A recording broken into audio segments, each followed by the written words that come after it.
Alam niyo ba guys na ngayon ang ika-12 taon ng Pombong Marian Exhibit and Procession? Ito nga ay kanilang ginagawa taon-taon tuwing buwan ng September in honor of Nuestra Señora de la Consolación y Correa de Pombong.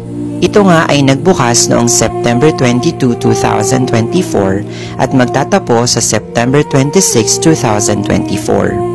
Open for public viewing ang exhibit na ito mula 7 AM hanggang 7 PM every day.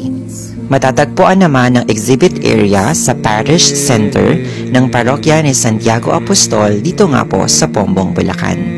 Ang kanila namang Marian Procession ay magaganap sa September 29, 2024 sa linggo na po yun sa ganap na ika-5 ng hapon or 5 PM. So guys, kung malapit lang kayo dito sa aming bayan, ang bayan po ng Pombong, pumunta na po kayo dito para makita ninyo sa personal ang iba't ibang imahe ng ating mahal na Birheng Maria na walang tulak kabigin sa ganda. So yun lang guys, thanks for watching, enjoy the rest of the video. Mabuhay ang ina at reynang mapang-aliw ng bayan ng Pombong. Viva Nuestra Señora de la Consolación y Correa de Pombong. Viva la Virgen!